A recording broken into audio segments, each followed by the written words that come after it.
เมื่อปี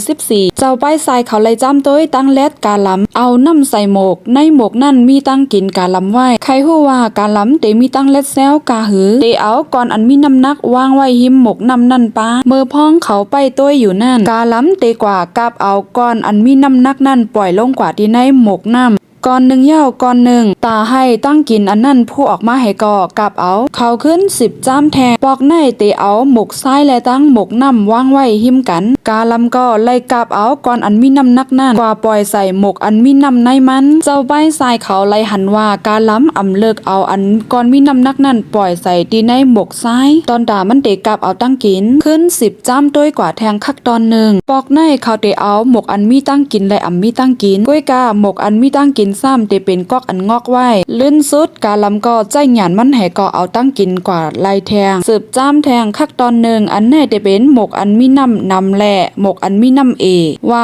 กาลำเตเลิกอันไหลปอกในก็กาลำเลิกเอาก้อนหินใส่ดีในหมกอันมีน้ำนำเสก็เอาตั้งกินกว่าไล่เจ้าป้ายทรายเขาต่างไล่ค้นคว้าหันว่าตั้งและแซวกาลำนั่นปิ้งตันลูกอ่อน5 ขวบถึง7 ขวบตีอันมันใจหยานเสก็แกลิดปัญหากว่าวิดีโอโหในสอนให้เฮาฮู้ว่ากูลองอันเฮาใครไล่นั่นตีไล่นำ5ตีไล่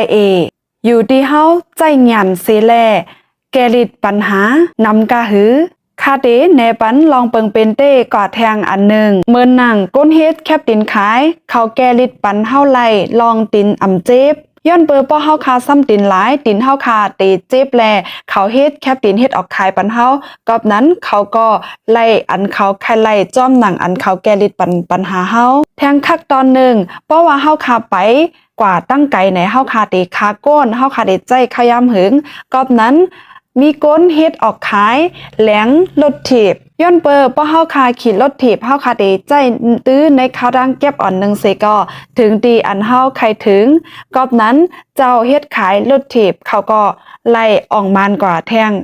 นำเลเสเจ้าเฮ็ดแคบตินแทงคักเนขึ้น10มาแทงก้นอันโครงสร้างเฮ็ดออกแกลิดปัญหาก้นแทงเฮ็ดออกสายแก่ลดครึ่งตื้อถึงกว่าไล่ไกลเลเสลดถิบมีก้นว่นแกลิดปัญหาเฮ็ดออกมากาอำนั้นก็โลดตื้อแกลิดปัญหาใหญ่ขึ้นแทงแลเฮ็ดให้ก้นเฮ็ดออกกาลดเขาก็ตื้ออ่องมันเลเสก้นเฮ็ดออกสายแก่ลดครึ่งก้อยกามือพ้องเฮาคาขี่ก้ากว่านั่นเฮาคาเตกว่าแทงต่างเมืองต่างตีเนี่ยมันไล่ใจข้าวย่ามหึงเสนั่นแลจังมีก้นว่นแกลิดออกมาเฮ็ดออกเครื่องมิ้นอำนั้นก็ลิงแปนเครื่องวินแน่มันต่อส่งต่างเอาเฮากว่าแทงเมืองหนึ่งเลยใจข้าวย่ามโหโจมงมันก้อยกอบนั้นแลก้นอันมีป้ายว่นเฮ็ดออกเครื่องมิ้นนั่นเตอออกมันหรือเสแทงกว่าแทงคักหนึ่งในจัดปานเฮากูวันก่อตอนหนังนั้นอันเฮาไล่มากูแปกกูปยานั่นย้อนเปอเฮาไล่แกลิดลองคองขำลองปัญหาเสลองเสไล่เฮาคาจังไกไล่มาเฮาคาเตใกล้ๆไล่ยินก้นข้างป้องว่าอันไหนเป็นปัญหามันมีปัญหาหนาอำนั้นก็มันมีลองคองคำนำแห้งหนาอำใครเ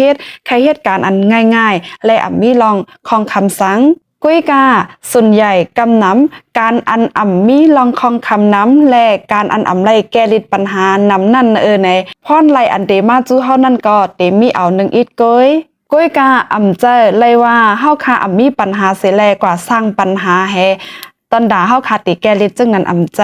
ปัญหานั่นเตไล่เป็นปัญหาอันมีอยู่เต้ๆแลเตไล่เป็นปัญหาอันแกลิดจ้อมหยานยุ่มย้ำว่าวิดีโอโหนในเตเป็นพ่อนหลีตอนด่าพี่น้องเฮาเขาแลทบกันวิดีโอโหใหม่แลตั้งหูใหม่ค่ะไม่ซุงกูก็ค่ะนนคำลาเชล